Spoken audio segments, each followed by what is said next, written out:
Hello everybody, hi. I'm Dr. Jaleel Aslam. You know very well. आप मेरे YouTube channel को देख सकते हैं. आप सब्सक्राइब कीजिए डॉक्टर जलील असलम ऑफिशियल. इसे आप सब्सक्राइब कीजिए और मेरे YouTube पे मैं मोटिवेशनल स्पीकर के तौर पे आपसे बात करता हूँ. मुख्तलिफ मौज़ूआत के लिए आपके पास आता हूँ. आप सुने, इसको समझें और बड़ी आसान गुफ्तगू में शायद ये बात आपके दिल में उतरे और शायद ये बात आप ही के ऊपर भी लागू होती हो, क्योंकि ज़िंदगी का वो निचोड़ है जो हमारी ज़िंदगियों को लिए चलता है. और ज़िंदगी यूँ है, ज़िंदगी हमें खूबसूरत बनानी है, अपने उस कश्ती पर सवार होना है जिस कश्ती में डायमंड हों, जैम्स हों, ब्लू सफ़ायर हों, और वही कश्ती हमें किसी पार पे लगाना है और अपने आप को एक अच्छे लोगों में शामिल कर लेना. आपने यकीनन अमेरिका के कोलंबस का नाम तो सुना होगा. कोलंबस जिसने अमेरिका को दरियाफ्त किया. कोलंबस ने अमेरिका को दरियाफ्त किया. 6 लफ्ज़ इस जुमले को आज एक शख्स 6 सेकंड से भी कम वक्त में अपनी ज़बान से अदा कर सकता है. अमेरिका. यस, मेरा ख्याल आजकल तो कईयों को हर एक को शौक भी अमेरिका जाने का. मगर इस वाक़े को ये कैसे हुआ, कोलंबस ने अमेरिका को कैसे डिस्कवर किया. क्रिस्टोफर कोलंबस 1451 में उसने अमेरिका को दरियाफ्त करने के लिए भाग दौड़ की. इटली में पैदा हुआ 1451 में और 1506 में स्पेन में उसने वफ़ात पाई. अमेरिका को दरियाफ्त किया और अमेरिका को उसने दरियाफ्त करके दिखाया.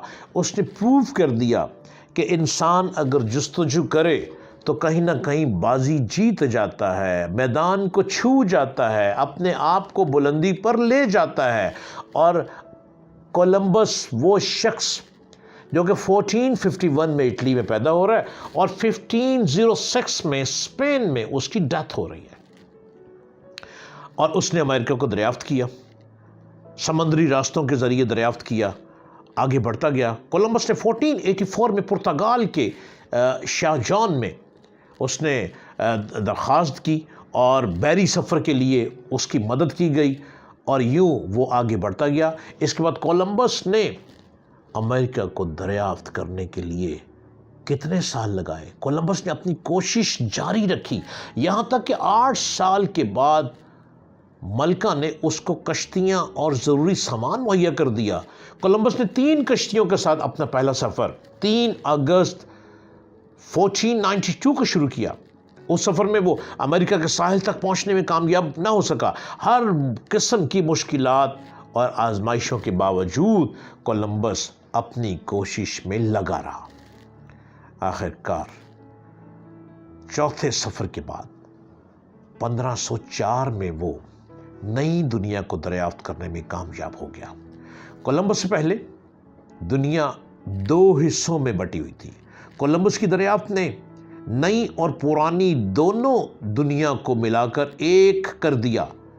ये एक अजीम दरियाफ्त थी, मगर यह दरियाफ्त सिर्फ उस वक्त मुमकिन हो सकी जब कोलंबस और उसके साथी बेहौसला हुए, बग़ैर 20 साल तक इस जान जोखम मंसूबे को तकमील करने में लगे रहे. और आखिर 20 साल की जुस्तजू में कोलंबस ने अमेरिका को दरियाफ्त कर ही लिया.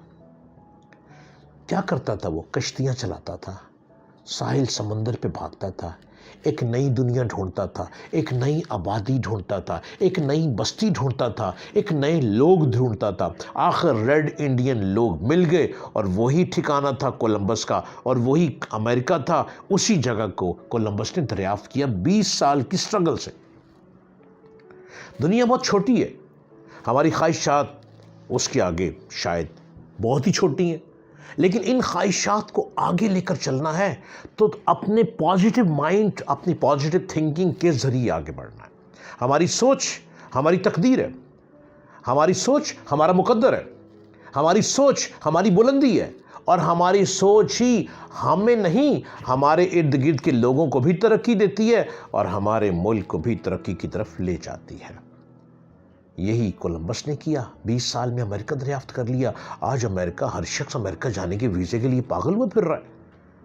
ہم اپنے آپ کو محدود کیے بیٹھے ہیں، ہم ایک گلی محلے سے باہر نہیں نکل پا رہے، ہم خود کو مایوس کیے بیٹھے ہیں، ہم خود کو نڈھال کیے بیٹھے ہیں، ہم خود کو بالکل بے وقوف سمجھ کے اپنے منہ کو اپنے ہاتھوں میں لیے بیٹھے ہیں۔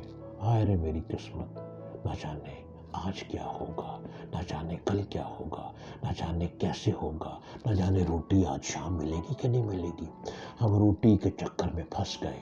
کولمبس نے 20 سال میں امریکہ کو دریافت کیا، ہم روٹی کے لیے ہی مارے مارے پھرتے رہے۔ اگر پسند آئے تو سبسکرائب کیجئے ڈاکٹر جلیل اسلم آفیشل۔